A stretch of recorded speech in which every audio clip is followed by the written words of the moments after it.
jidka toosan jaangoynta wacan sama la jaanqaadka joogtaynta nabadiyo bulshada wada jir ugu talinta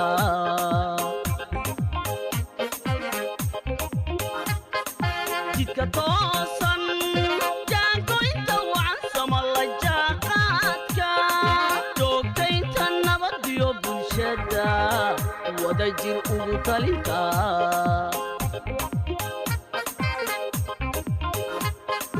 jahaytiyo wax qabad lagu najaxo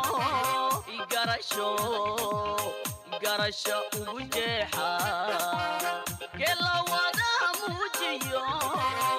muujiyo hadiya jeer wadaaye inad waajibkaa gudataybay cidiji kaarayne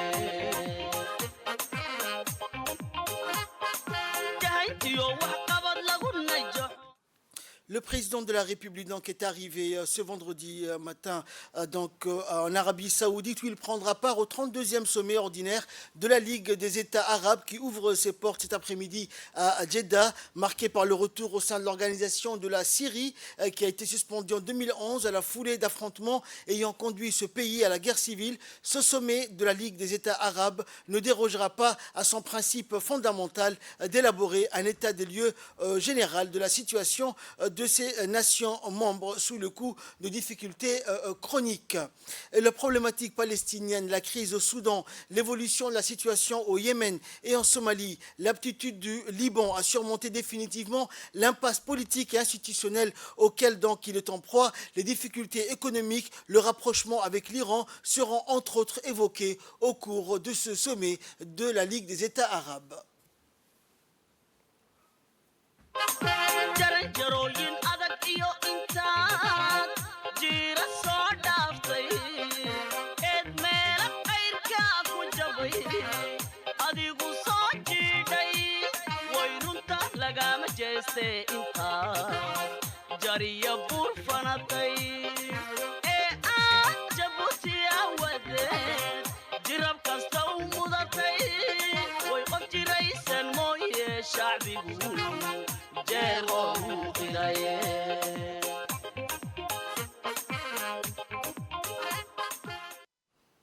Et le président de la République, Ismaël Omar Guelleh, donc à l'instar des autres chefs d'État et de gouvernement de la Ligue des États arabes, prendra part cet après-midi au 32e sommet donc ordinaire de la Ligue des États arabes. Pour plus de détails, voici un reportage signé notre consoeur Awa Abdi. Alger, en novembre 2022, les chefs d'État et de gouvernement des pays de la Ligue arabe vont se réunir aujourd'hui, ici à Jeddah, dans le cadre du 32e sommet de cette organisation. Plusieurs chefs d'État et gouvernement de pays membres de la Ligue arabe vont prendre part à ces sommets, notamment le président de la République, son Excellence M. Ismaël Omar Guelleh, qui est à la tête d'une forte délégation. Plusieurs questions vont être abordées au cours de ce sommet, parmi lesquels les défis auxquels sont confrontés les pays arabes, notamment la crise économique mondiale engendrée par la guerre russo-ukrainienne, le retour de la Syrie à la Ligue arabe et la guerre qui a éclaté entre les différentes factions militaires du Soudan, seront au cœur des discussions entre les dirigeants des pays arabes. Les travaux de la réunion de ministres arabes des Affaires étrangères préparatoires à la 32e session du sommet de la Ligue arabe a eu lieu mercredi dernier à Jeddah, en présence de notre ministre des Affaires étrangères et de la coopération internationale, M. Mahmoud Ali Youssouf. Les ministres arabes des Affaires étrangères ont pu exprimer au cours de cette rencontre l'ordre du jour du sommet des chefs d'État et de gouvernement qui est prévu aujourd'hui et les projets de résolution qui seront abordés. Il est noté que ce sommet panarabe intervient dans un contexte marqué non seulement par des crises économiques engendrées par la guerre russo-ukrainienne qui affectent les pays du monde, y compris ceux de la Ligue, mais également par le conflit au Soudan. Le retour de la Syrie à la Ligue arabe suscite à la fois des enjeux politiques, économiques et des stabilités régionales pour le pays membre de l'organisation. Rappelons que la Syrie a été suspendue de l'organisation en raison de la guerre civile qui a éclaté dans ce pays. Convié à participer aujourd'hui au 32e sommet des pays de la Ligue arabe en Arabie saoudite, le retour du président syrien Bachar el-Assad va contribuer également à l'instauration de la paix et de la stabilité en Syrie dans cette partie du monde. La réintégration de la Syrie à la Ligue arabe permettra de rétablir les liens et de lever tous les obstacles politiques de ce pays qui a connu plus d'une décennie de guerre et qui a causé plus de 500 morts et des milliers de déplacés syriens dans le monde. Cette initiative permettra aux Panarabes de venir en aide aux milliers de Syriens qui ont fui la guerre et de participer à la reconstruction de la Syrie. Le conflit au Soudan, qui a éclaté entre les forces de l'armée soudanaise et les forces de l'intervention rapide, ainsi que les conséquences de cette guerre seront entre autres un autre volet des discussions qui seront abordées au cours de ce sommet aujourd'hui. Rappelons que l'affrontement entre les différentes factions militaires a causé des milliers de morts et plusieurs milliers de déplacés, causant également d'importants dégâts matériels et de biens au Soudan. À l'issue de plusieurs jours de discussions et de négociations en Arabie saoudite, les représentants de l'armée soudanaise et des paramilitaires des forces de soutien rapide ont signé un accord visant à protéger les civils et à faciliter l'acheminement de l'aide humanitaire. Grâce à sa position géostratégique, la République de Djibouti, connue pour sa stabilité et son rôle crucial dans le processus de paix, a servi de plateforme de rapatriement de ressortissants étrangers du Soudan. En effet, de nombreux pays, notamment européens, ont choisi Djibouti pour faire décoller et atterrir leurs avions destinés à rapatrier les ressortissants coincés au Soudan. Les autorités djiboutiennes n'ont ménagé aucun effort. Ils ont mobilisé des moyens importants pour accueillir des milliers d'étrangers originaires de la France, de la Grande-Bretagne, des États-Unis, du Japon ou encore d'Italie. Le 32e sommet des pays de la Ligue arabe intervient dans un contexte particulier où il est nécessaire d'un renforcement de coopération entre le pays arabe et la mise en place d'une solidarité politique, économique, sécuritaire qui garantit une stabilité et le maintien de la paix, mais aussi la résolution des conflits entre les pays panarabes. Aou Abdi Jeddah, Royaume de l'Arabie Saoudite. Et l'ambassade de la République du Rwanda accréditée à Djibouti avec résidence à Addis Abeba en collaboration avec le gouvernement djiboutien a commémoré pour la 29e fois le génocide de 1994 perpétré contre les Tutsis au Rwanda. Sous le thème Mémoire, Unité et Renouveau, la commémoration est un appel à tous les pays d'Afrique ou d'ailleurs, les organisations continentales concernées et les organisations de la société civile à s'engager de nouveau à prévenir et à lutter contre les génocides, en particulier contre les discours de haine et les autres crimes connexes qui peuvent conduire à des violations des droits de l'homme et des libertés fondamentales, et à lutter contre les génocides, en particulier les discours de haine et d'autres crimes liés qui peuvent conduire au génocide, et à veiller à ce que cela ne se reproduise jamais au Rwanda ou ailleurs en Afrique et au-delà. Plus important encore, la commémoration est l'occasion de rendre hommage aux victimes du génocide contre les Tutsis, de témoigner notre solidarité avec les survivants et de condamner les différentes facettes du discours de haine, de l'idéologie génocidaire, du déni du génocide et d'autres crimes contre l'humanité. La journée a été marquée par un nombre important d'activités, notamment l'observation d'une minute de silence en hommage aux victimes, en solidarité avec les survivants, en reconnaissance à tous ceux qui ont contribué à mettre fin au génocide, suivi d'une cérémonie d'allumage de la flamme d'espoir, flamme qui symbolise le renouveau et l'espoir de toute une nation, projection d'un film documentaire sur l'histoire du génocide de 1994 contre les Tutsis au Rwanda, et un témoignage vidéo de Lydia Umurerwa, survivante du génocide, qui de façon bouleversante raconte son histoire et partage sa persévérance et détermination.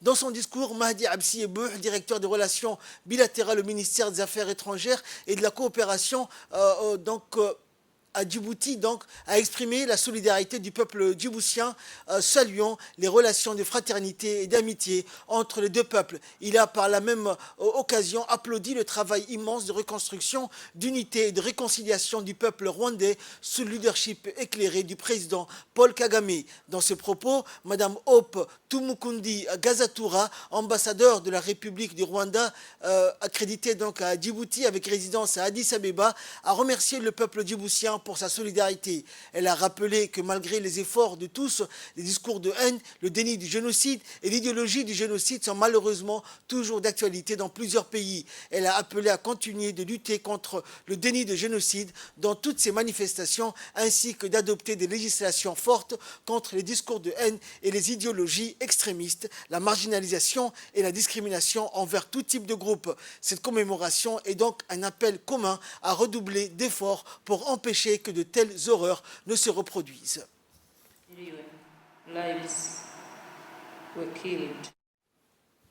Écoutons pour plus de précision également le représentant à cette cérémonie du ministère des Affaires étrangères. Le ministre n'a pas pu être présent aujourd'hui car il est en mission à l'étranger. Il aurait aimé être à vos côtés comme chaque année, car cette commémoration a lieu à Djibouti chaque année, depuis plusieurs années maintenant. Et je voudrais vous dire à quel point nous sommes solidaires et que ce génocide des Tutsis ne concerne pas uniquement le Rwanda, il concerne l'humanité tout entière.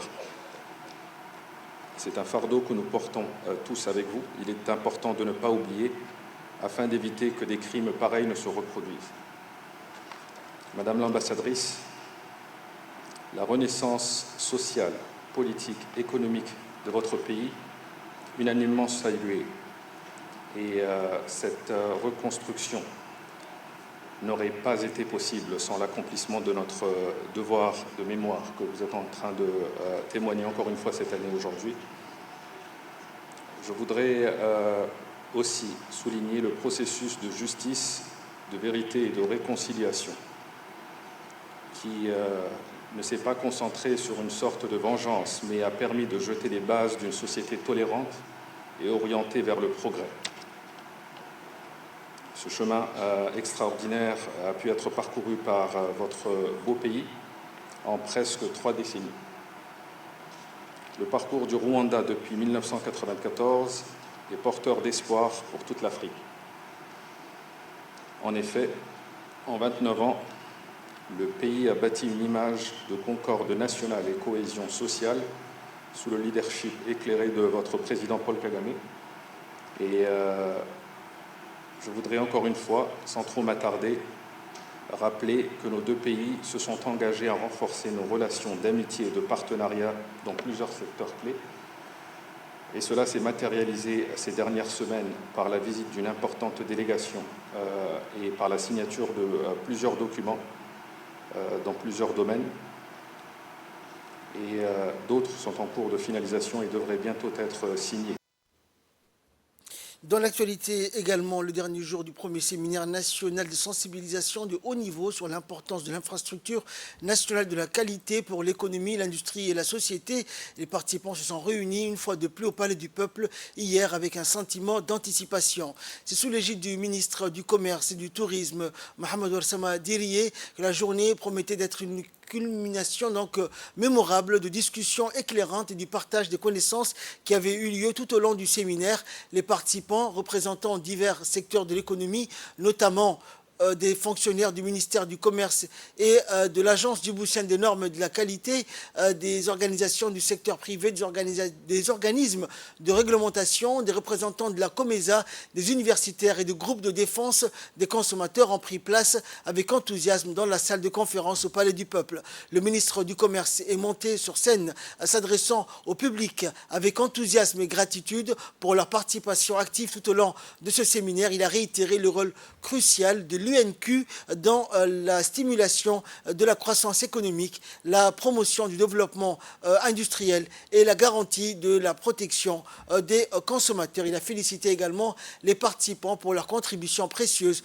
aux discussions et leur engagement à renforcer l'infrastructure qualité à Djibouti. Écoutons pour plus de précision le directeur de l'Agence djiboutienne des normes et de la qualité.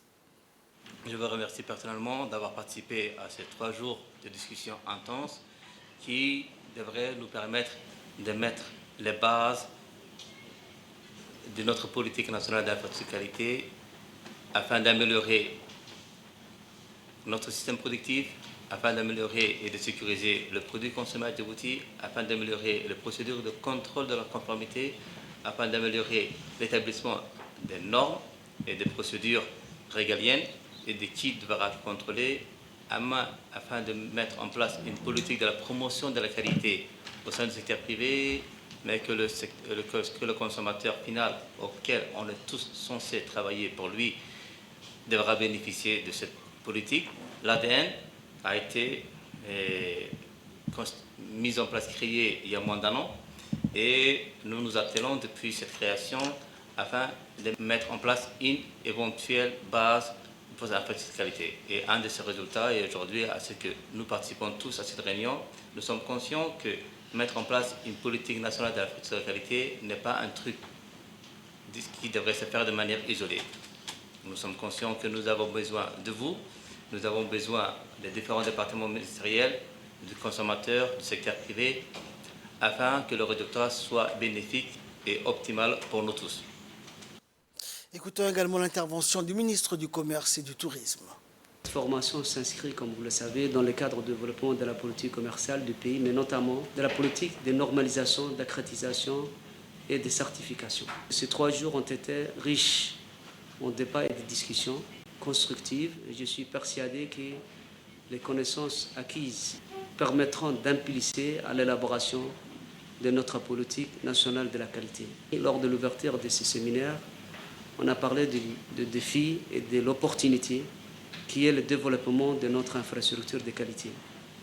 Aujourd'hui, je suis encore plus convaincu que cette tâche, bien qu'énorme, est parfaitement à notre portée. Nous avons la chance unique de modeler notre infrastructure de qualité à partir d'une feuille de route claire, inspirée de meilleures pratiques internationales et alignée sur les directives du COMESA et de l'Union africaine.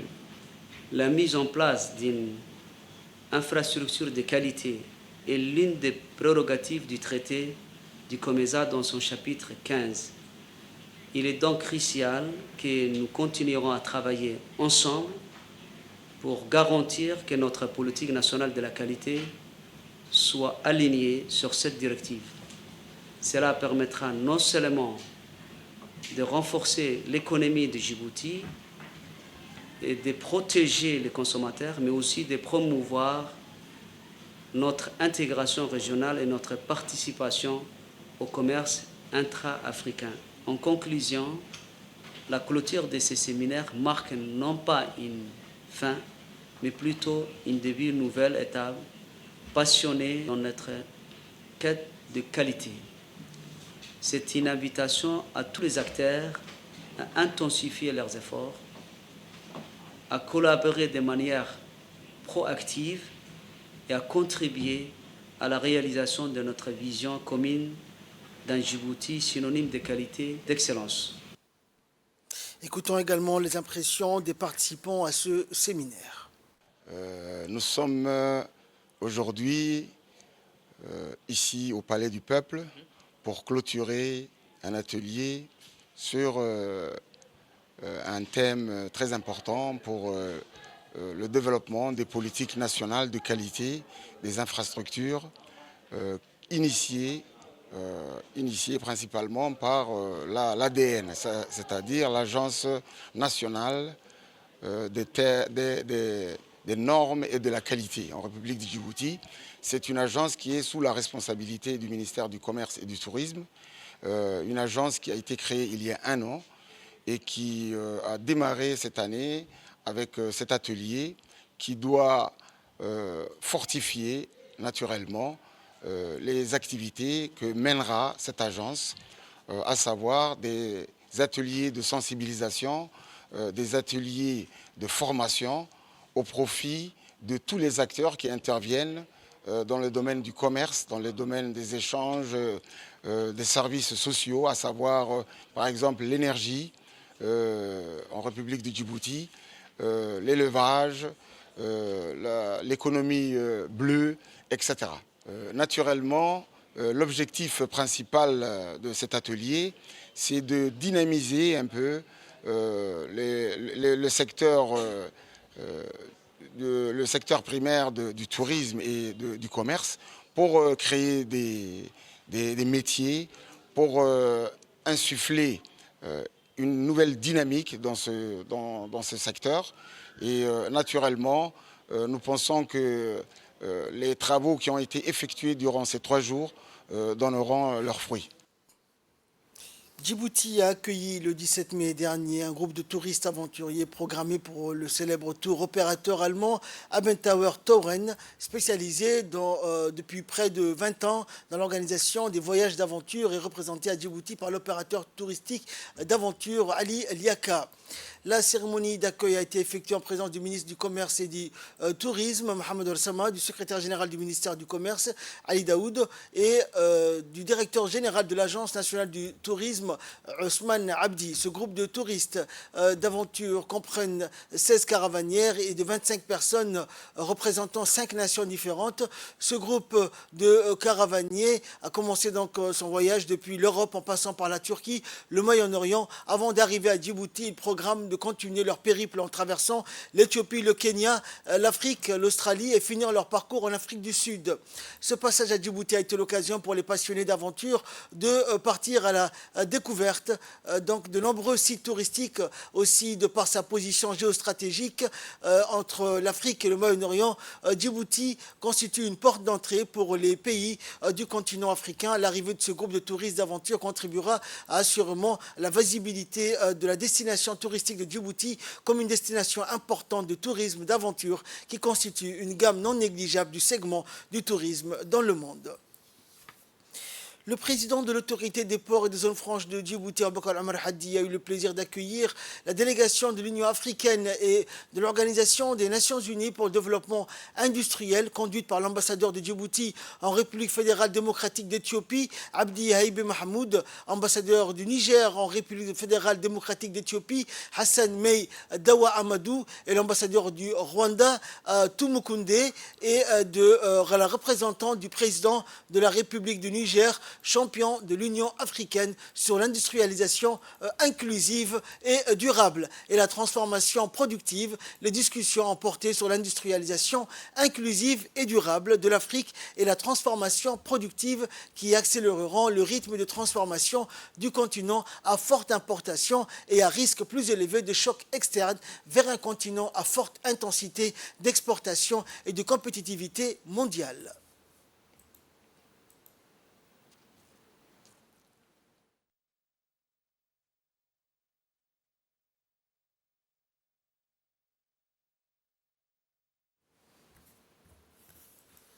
Locaux de la bibliothèque des archives nationales qui ont abrité la cérémonie de clôture qui marque la fin de la formation sur la gestion des CDC organisée sous l'égide du ministère de la Jeunesse et de la Culture en collaboration avec l'Agence française de développement. Cette formation initiée dans le cadre de l'inauguration prochaine du CDC de Hayablé Moustiquaire avait pour objectif d'accompagner le fonctionnement et la gestion de ce nouveau CDC et à bénéficier aux équipes techniques des CDC et des départements du théâtre des Salines, de la cinématographie de l'ANPC ainsi qu'aux bénévoles des associations. À l'issue de cette formation, de prise de parole des différents représentants des institutions concernées, à savoir l'ambassade de France, le ministère de la Jeunesse et de la Culture et l'ADDS, qui ont adressé leur encouragement et leurs félicitations aux bénéficiaires de la formation. La cérémonie s'est conclue par la traditionnelle photo de famille qui témoigne encore une fois des liens créés lors des 5 jours de formation. Il y a quelques années, on avait eu une discussion sur la création avec le soutien de la France, du CDC, de l'Hayablé. Et puis on avait évoqué comment ce CDC il pouvait être un modèle à la fois d'organisation, d'architecture et puis de partenariat dans le secteur culturel avec la France, parce que c'est important de toujours avoir ce lien. Et c'est un vrai plaisir de vous voir aujourd'hui avec les collègues qui sont venus de France pour parler d'un enjeu commun, celui de la culture, celui de la jeunesse, celui de l'avenir de toutes et tous, parce que le Centre de développement communautaire, c'est un véritable outil, et vous l'avez magnifiquement évoqué dans vos interventions, et c'est votre outil.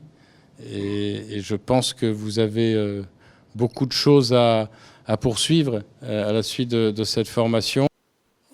Écoutons également l'intervention du directeur général de l'Agence djiboutienne de développement social.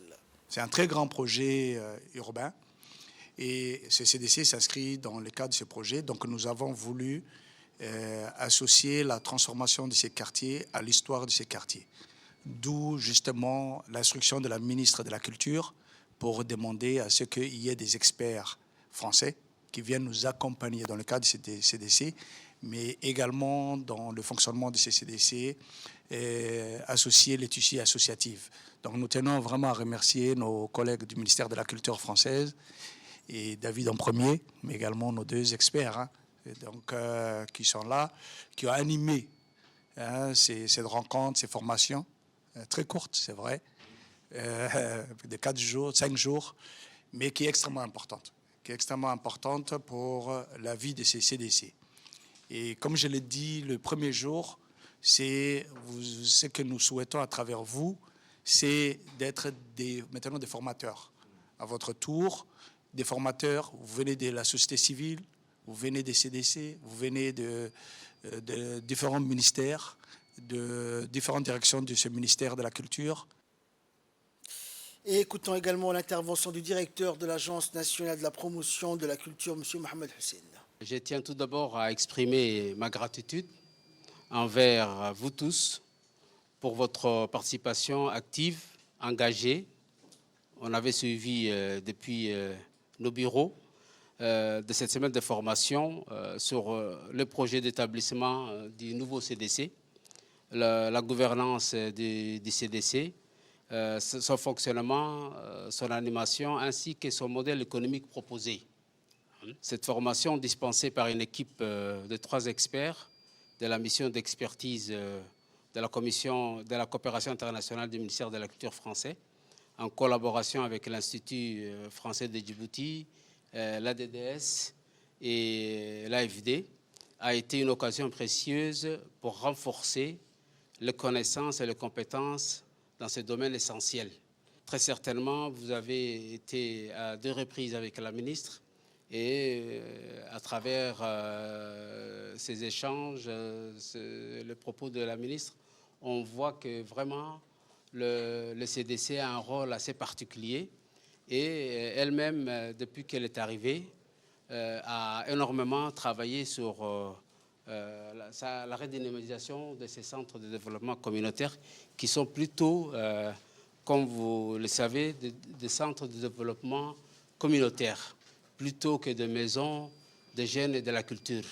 Donc le fonctionnement et l'animation du CDC ont été également au cœur de vos discussions. Vous avez examiné les meilleures pratiques en matière de gestion des ressources humaines, de coordination des activités et d'engagement des parties prenantes.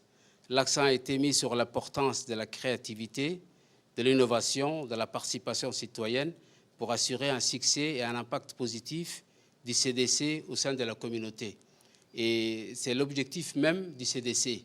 Et là, l'accompagnement qui est fait du point de vue culturel nous intéresse. C'est pour cela que l'ANPC a également demandé aux 3 chefs de département qui vont suivre également. Écoutons également les réactions des participants à cet atelier de formation. C'était une formation sur la gestion des CDC. On a pu avoir 2 formateurs très doués qui nous ont appris à gérer en fait à partir de rien un CDC, car c'est dans le cadre de l'inauguration du nouveau CDC de Hayablé que cette formation a eu lieu. Les bénéficiaires ont été les associations, les jeunes directeurs et les animateurs des CDC, pour améliorer le fonctionnement actuel des CDC et pour aussi expérimenter un nouveau type. Donc j'ai pu participer cette semaine. Les premiers jours, on a appris à gérer un partenariat, à lancer des collaborations. Donc les 2 derniers jours, on a plus appris la budgétisation, la comptabilisation du nouveau CDC ou d'un autre CDC potentiel. Lors de ce périple, on a rencontré beaucoup de personnes, également des intervenants qui nous ont présenté des projets et des programmes autres que celui-là. Donc, à l'issue de cette formation, aujourd'hui, nous avons eu des attestations qui nous serviront, Inch'Allah, dans le futur. Dans l'actualité également, le syndicat dénommé Barwaqo, importateur du khat à Djibouti, a procédé hier à une élection pour désigner le nouveau président pour un mandat de 4 ans. Les membres du syndicat importateur de khat ont participé massivement à ce vote pour départager les deux candidats en liste, notamment le président sortant Ahmed Hassan El Tiré et le président candidat Fouad Barkhad Diriye. Ahmed Hassan El Tiré a remporté cette élection avec une large majorité face à son adversaire et emporte la victoire pour présider durant les 4 prochaines années le syndicat Barwaqo, importateur de khat à Djibouti. Le candidat perdant donc de cette élection, Fouad Barkhadiriye, a félicité son adversaire ayant emporté ce vote et reconnu sa défaite conformément au verdict des urnes. Le gagnant de cette élection a quant à lui félicité l'ensemble des membres du syndicat importateur du khat qui ont encore placé la confiance en lui pour les 4 prochaines années à venir et a promis qu'il défendra leurs droits.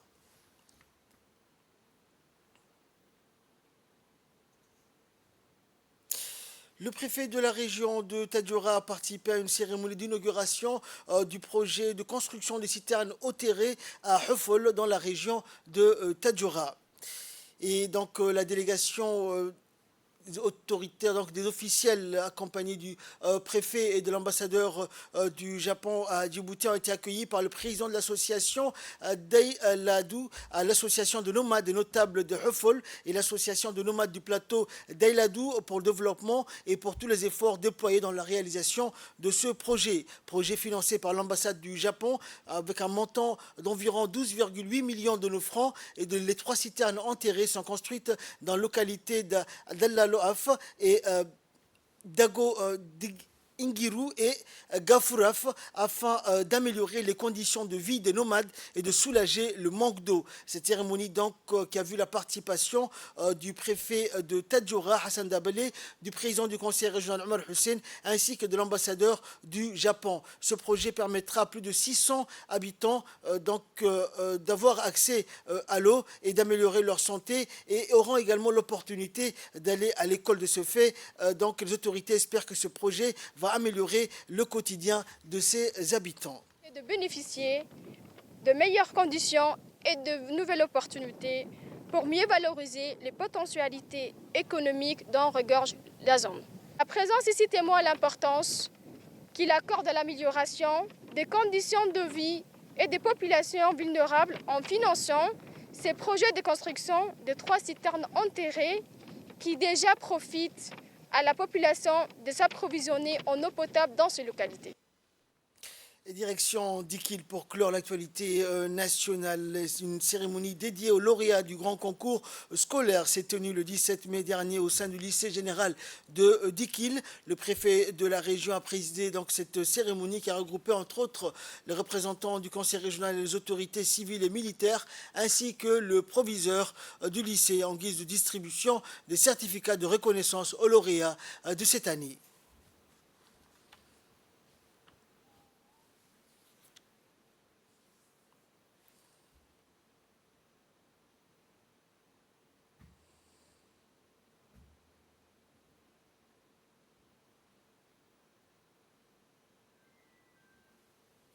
Et pour célébrer avec vous la victoire assez écrasante que vous avez remportée lors de ce concours. Donc je voulais juste honorer de ma présence cette cérémonie. Et je vous dis grand bravo, bravo à tout le monde. Félicitations à tous les élèves. Félicitations également à tous les enseignants qui ont suivi et qui les ont préparés. Félicitations aussi à l'établissement qui a fait que toutes ces préparations soient sérieuses et qu'elles puissent apporter les fruits qu'elle a apportés.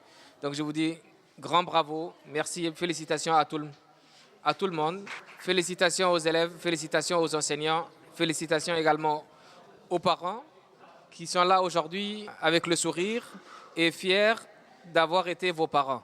Donc je vous dis à tous grand bravo, grand merci. Assalamu alaikum wa rahmatullahi wa barakatuh. En nouvelles du monde à présent, en Italie, le bilan des victimes des inondations continue d'augmenter. Le nord-est de l'Italie, frappé par des inondations mortelles, au moins 13 morts, des milliers de personnes évacuées. Les dégâts se chiffrent en milliards d'euros. Les inondations dans le nord-est de l'Italie ont fait au moins 13 morts, des milliers de personnes évacuées. Pour le ministre de la Protection civile, c'est le signe de la tropicalisation du climat en Émilie-Romagne. En quelques heures, il est tombé sur la région l'équivalent de 6 mois de précipitations. L'Italie n'avait pas connu de telles inondations depuis un siècle. 5000 exploitations agricoles sont sous les eaux. Des dizaines de milliers d'hectares sont inondés. Paradoxalement, les trompes d'eau ne devraient pas permettre de résorber le déficit hydrique causé notamment par la raréfaction de la neige en montagne.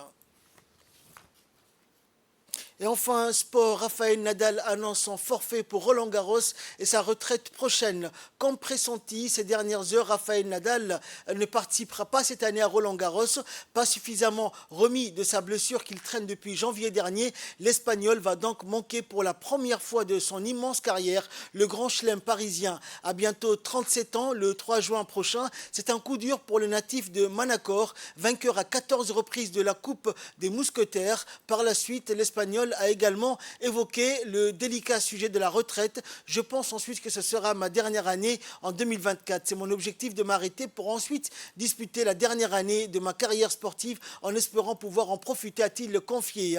Je veux m'en donner l'opportunité. Peu après, Roger Federer, le tennis, va donc devoir se préparer à perdre un nouveau monument de son histoire. C'est la fin de ce journal. Merci de nous avoir suivis. Excellent suite de programme sur Télé Djibouti.